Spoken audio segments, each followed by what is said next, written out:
당신은 은퇴 후 매달 얼마를 받고 싶으신가요?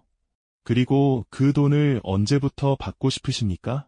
어쩌면 너무나도 단순하게 들리는 이 질문 뒤에 당신의 남은 노년 전체를 송두리째 뒤흔들 수 있는 거대한 비밀이 숨어 있다면 믿으시겠습니까?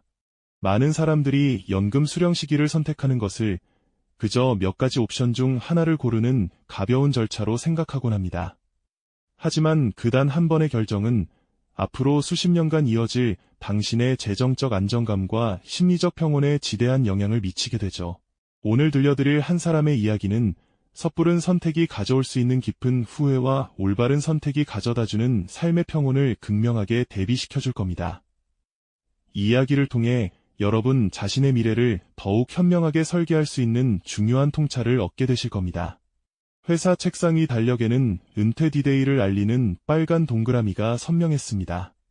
저는 매일 아침 그 날짜를 보며 설레는 마음으로 하루를 시작했죠.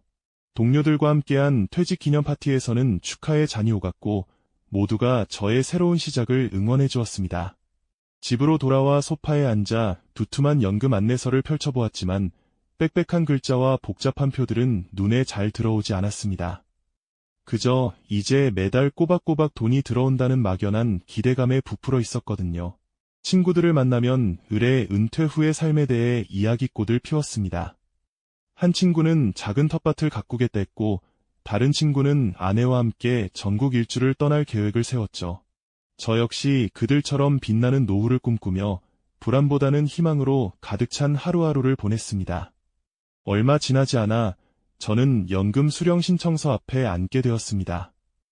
여러 선택지 중에서 조기 수령이라는 단어가 유독 눈에 들어왔죠. 몇 년을 더 기다리는 것보다 조금 덜 받더라도 지금 당장 현금을 손에 쥐는 것이 훨씬 현명하게 느껴졌습니다. 남들보다 일찍 자유를 누리는 거야라는 생각으로 스스로를 합리화하며 망설임 없이 서명란에 이름을 적었습니다.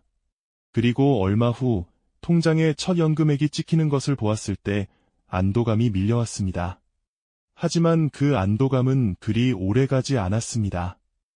동네 마트 계산대 앞에서 예전처럼 거리낌 없이 물건을 담지 못하고 망설이는 제 자신을 발견하게 된 겁니다. 생각보다 넉넉하지 않은 금액에 생활비를 아껴야 한다는 압박감이 서서히 고개를 들기 시작했죠.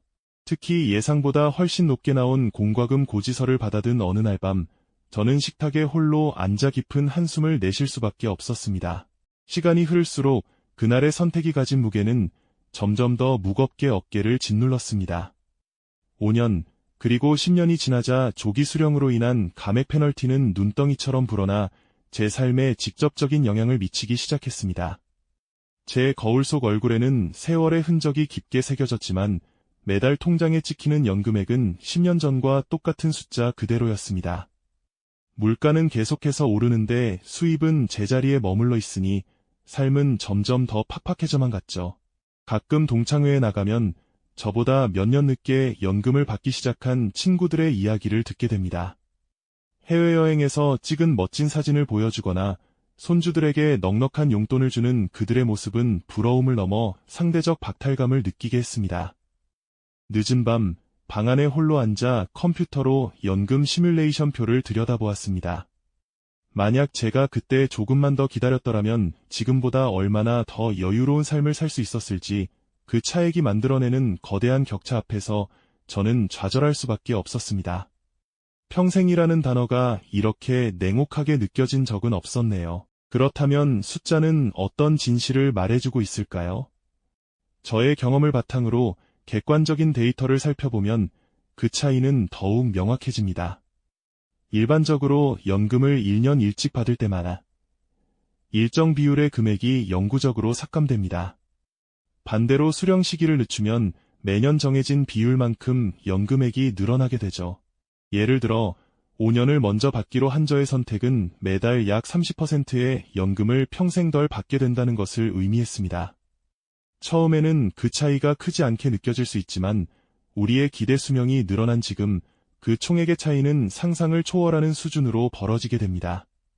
화면에 보이는 이 그래프처럼 조기 수령자의 총 수령액과 연기 수령자의 총 수령액은 특정 나이를 기점으로 역전되기 시작하며 시간이 흐를수록 그 격차는 걷잡을 수 없이 커지는 겁니다. 과거의 저에게 돌아가 이 명백한 숫자들을 보여줄 수만 있다면 얼마나 좋을까요? 따라서 후회 없는 선택을 위해서는 몇 가지를 반드시 신중하게 고려해야만 합니다.